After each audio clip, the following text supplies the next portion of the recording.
무엇을 원하느냐? 너는 어떤 상태가 되기를 원하느냐? 너는 누가 되고 싶은가? 너가 진정 원하는 건 무엇이냐? 깨닫기를 원합니다. 너는 이미 너가 원하는 그것이다. 깨달음, 견성, 신인 합일, 내 영혼과 하나가 돼서 합일 상태로 사라지고 있는 것, 참나가 되는 것, 동물성, 귀신성을 벗고 이제는 내 본성을 찾아서 진짜 진자, 참나로서 살고 싶다 하는 이 말들은 다 같은 말이죠. 이렇게 참나로서 깨달은 상태로 살고 싶습니다. 너는 이미 너가 원하는 그것이다. 아니라고 망상을 일으키는 한 생각만 걷어내 버리면 그대로가 진짜 참나다. 정말 그러네. 즉시 깨달아져서 그 상태가 됐어요. 이 모든 삼라만상 속에 깃들어 있는 신성한 생명활동, 창조주의 숨결이 없는 곳이 없이 다 그것이구나. 내 안과 밖으로 그 생명의 기운 없이는 내가 존재할 수도 없고 숨도 쉴 수가 없고 이 안과 바깥에 이 모든 세상을 인지할 수도 없는데 이 전체 통으로 하나구나. 이미 나는 내가 원했던 그것이구나. 탕자가 집을 나갔다가 아버지의 집을 떠나서 저작거리에서 실컷 놀다가 다시 집에 돌아가는 길을 잃었다가 집으로 돌아가진 상태. 이것을 깨달았다라고 하는데요. 천국은 무엇이고 어디에 있습니까? 내 안에 있다. 이미 내 안에 있었네. 지금 여기에 있네. 내가 찾던 그것이 바로 나네. 제가 20대 중반 대학교 3학년 때 견성 체험을 한 이후로 언제부턴가 계속 참 나의 상태로 살고 있는데 그때 이런 경험을 해봤어요. 그냥 이대로가 천국이네. 완전히 평화로운 상태. 어디를 봐도 다 사랑스럽고 뭔가 더 필요한 것도 없이 만족한 상태. 이대로 좋아. 어디를 봐도 무엇을 봐도 그냥 다 좋아. 모든 것이 완전해. 창조주께서 이 세상을 창조하시고 보시기에 좋았더라. 보시기에 심히 좋았더라. 이 창조주의 독백처럼 나도 지금 내가 보고 있는 이 세상이 참 좋구나. 심히 좋구나. 이대로 만족이야. 이런 상태로 계속 살아보니까 아무 낙이 없어요. 재미가 없어요. 이 평화로운 풍경만 본다는 게 좋은가요? 재미없어요. 이래서 영혼이 선택한 것이 인생 여행이었구나. 이 3차원 지구에서 놀아보는 놀이를 선택해서 온 것이구나. 좋은 상태, 평화로운 상태, 사랑 상태, 본래 합일된 상태였는데 분리된 상태가 되어서 합일이 아닌 그 반대편 상태. 엄마 품에 있을 때는 사랑 상태이고 평화로운데 엄마 품을 떠나는 그 분리가 되는 순간 두렵죠. 무섭죠. 창조주와 연결된 합일된 상태에서 분리되어 나오면 바로 두려움이 경험돼요. 본래는 분리가 불가능한데 이미 하나인 상태인데 분리된 상태가 되어보자 한 것이죠. 사랑 상태를 가려놓고서 버리는 게임이 두려움이에요. 이건 무엇과 같으냐면 심심하고 무료한 일상을 살다 보니까 우리 극장에 가서 공포영화 한 편만 보고 오자. 그러고서 무섭고도 잔인한 드라마, 누군가 이야기를 써서 만든 영상을 한번 보고 와요. 재미로 즐기는 거예요. 이렇게 우리는 두려움, 무서움이라고 하는 기운, 에너지를 가끔 흡수하고 먹고 싶어 해요. 그래서 놀이동산에 가서 무섭고 스릴 넘치는 롤러코스터를 타고 놀다가 오죠. 계속 평화롭기만 하고 계속 좋다, 평화롭다, 만족이다 이런 상태에서는 무료하고 재미도 없고 아무 낙이 없어요. 드라마나 영화를 볼 때 선, 악이 극렬하게 대비된 걸 봐야 재미가 있지. 처음부터 평화롭게 시작이 돼서 계속 평화롭기만 하는 드라마를 누가 좋아해요? 그런 영화는 인기도 없고 흥행할 수가 없습니다. 그런 면에서 이 지구라는 행성은 스릴 넘치는 도전들로 가득한 수많은 영혼들이 와 보기를 선호하는 인기 좋은 게임장이 이 지구 행성이라고 합니다. 내가 아는 다른 것이 되어보고 싶은 거지. 내가 선하기만 한 그 선한 측면만 계속 보고 있다는 건 재미가 없어요. 스릴도 경험해보고 재미 좀 느껴보자. 이런 욕구가 우리 속에 있다는 것이 이해가 돼야 우리가 왜 이 3차원 지독하고 빡센 지구라는 행성에 인생 여행을 와 있는 건지 지금의 우리를 조금은 알 수가 있습니다.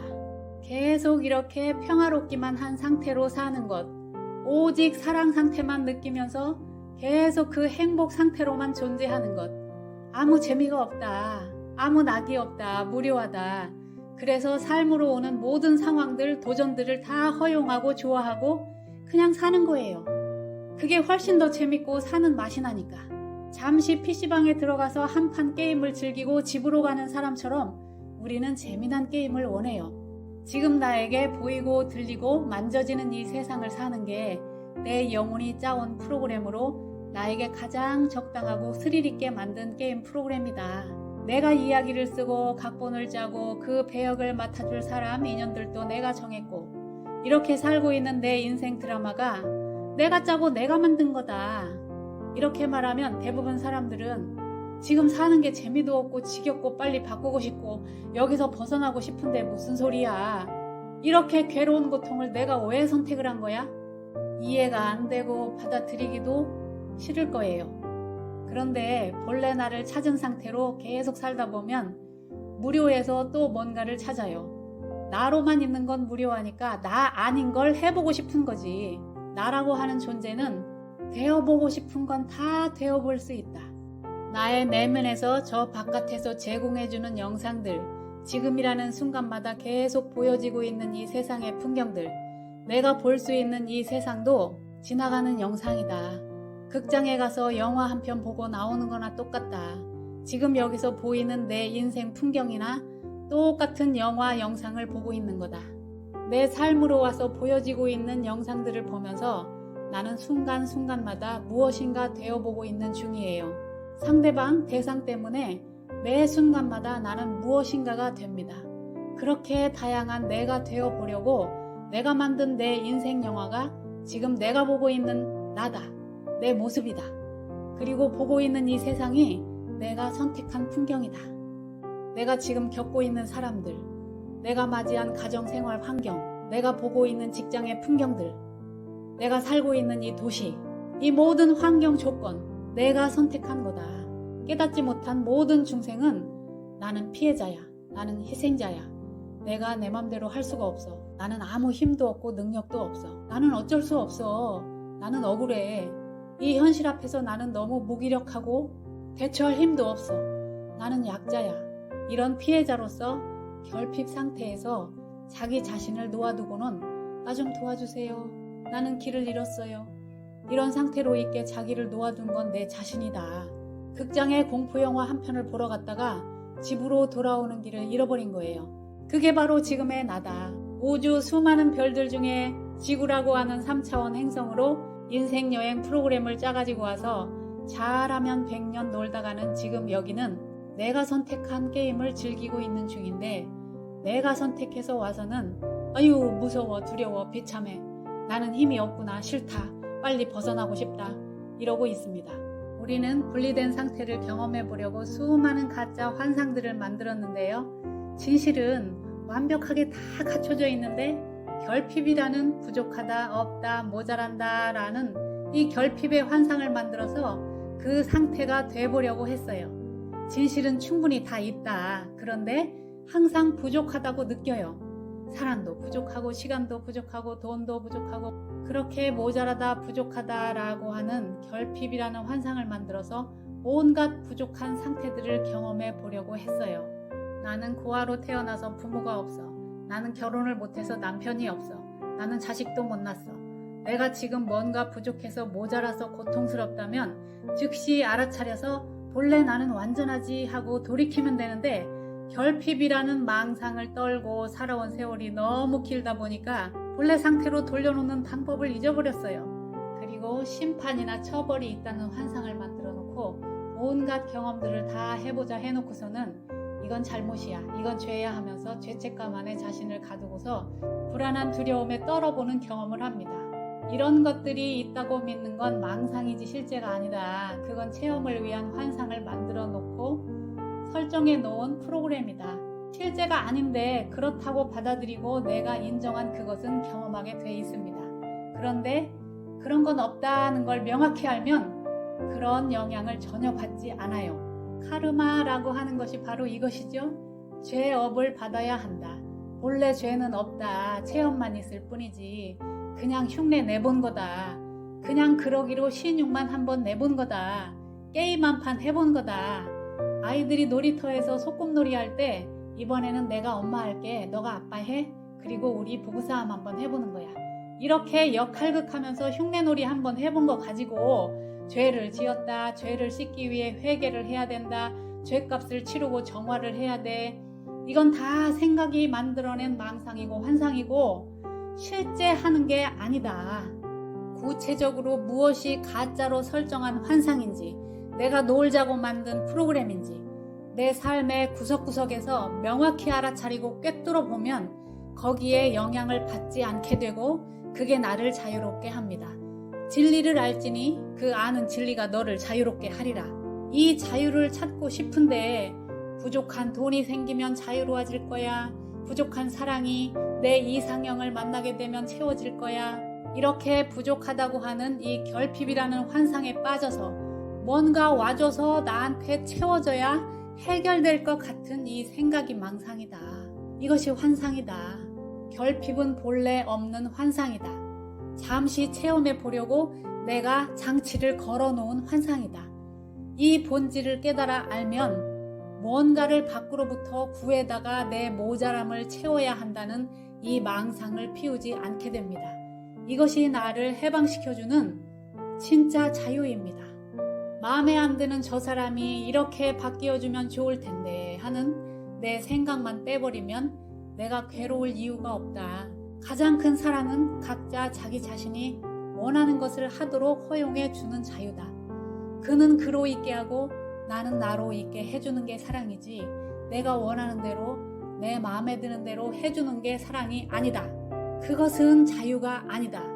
우리는 자신도 모르는 사이에 무의식 중에 수많은 망상들, 이지도 않은 환상들에 갇혀서 있다고 굳게 믿고 그 상자 안에 스스로 가두고 살아요. 그러니까 답답하다, 벗어나고 싶다, 힘들다, 고통스럽다 라고 하는 것입니다. 이 환상에 빠진 나를 본래대로 돌려놓는 힘은 알아야 한다. 알아야 면장을 하지. 알아차려야 한다.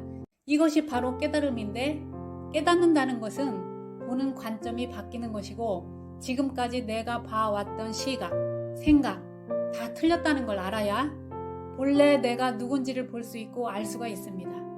내 생각이 맞다면, 내 사고방식이 맞다면 나는 이미 깨달아져 있어야 하는 거 아닌가요? 예수가 말했어요. 너를 부인하고 나를 따르라. 너를 부인한다는 것은 내 생각이 다 틀렸을 수도 있다는 거, 내 평소의 사고방식이 다 틀렸을 수도 있다는 거. 너의 눈은 진실을 못 보는 소경의 눈이다. 눈 떠라, 꿈 깨라. 너가 틀렸다는 걸 인정하는 것이 너를 부인하는 것이고 진리를 알고 따라오는 거다. 무엇이 진리인지, 무엇이 체험을 위해서 장치를 걸어놓은 환상인지 명확히 알고 나서 보면 공즉시색, 색즉시공이다 하는 말의 의미도 따라서 명확해집니다. 본질의 공으로부터 드러난 물질계의 색이 본질과 분리될 수 없는 하나다라는 것이니까 자고 일어나서 화장실 가고 밥 먹고 설거지하고 마당 쓸고 이 하찮아 보이는 일상이 다 본래 본질과 하나다. 그러니까 지금 이 순간에 맞이한 하찮게 보이는 모든 순간들이 다 본성에 드러난 그 자체로 신성한 거다. 그래서 지금 이 순간이 목적이고 이 순간이 목적인 것만큼 최고로 특별한 선물이 바로 이 순간이다. 이대로 영원하기를 하면서 이 순간을 꽉 채워서 살 수 있는 가장 위대한 순간으로 지금 이 순간을 살아야 합니다. 몸에 자꾸만 이상이 생겨서 병원에 가서 확인을 해보니까 이제 3개월밖에 살 수 없다는 암이 온 장기로 다 퍼져서 열어보니까 수술 자체를 할 수가 없는 상황인 거예요. 3개월 판정을 받은 후에 산으로 가서 죽자 하고 자연인으로 살다가 5년 만에 가서 다시 검사를 해보니까 어느 곳 하나 문제 하나도 없는 건강한 상태로 건강검진 결과가 나와서 그 당시에 담당 의사들도 깜짝 놀랐다고 합니다. 이렇게 덤으로 얻은 생명, 제2의 인생은 선물로 받은 거니까 매일매일 매 순간들이 다 소중하다. 아침에 일어날 때 너무나 설렌다. 이렇게 말하는 어느 자연인 이야기를 들어보았는데요. 아프기 전에 하찮게 보이는 일상의 모든 순간들을 지금 이 순간을 선물이라 여기고 살았더라면 그 고통을 안 겪어도 됐을 것을 왜 고통의 끝에 가봐야 우리는 하찮은 일상이 다 귀해지고 자기 본질을 찾게 될까요? 부정성을 코앞에 창조해 놓고 깨달을 필요가 없다. 그건 어리석은 선택이다. 우주의 고차원 존재들은 관찰하는 기술을 이용해서 남들이 당하는 것을 관찰해 보는 것만으로도 충분히 깨닫는다. 과거 경험들을 기억해내는 것만으로도 지금 코앞에 고통을 창조해서 펼쳐놓고 깨닫고자 하는 그 어리석은 선택을 하지 않는다. 우리도 그렇게 할 수 있습니다. 우리도 우주 고차원 존재들처럼 할 수 있는데 굳이 고통의 끝에 그 나락으로 떨어져 본 다음에서야 고귀한 가치를 알고자 하는 그런 스릴을 즐기는 성향이 호모 사피엔스 우리 인류의 성향이 아닌가 하는 생각을 해봅니다. 앞으로 가면 갈수록 깨닫는 것이 훨씬 더 쉬워질 텐데요. 이왕이면 고통 없이 깨달으면 얼마나 좋겠어요? 우리 호모 사피엔스 인류도 그렇게 깨닫기를 소망해 봅니다.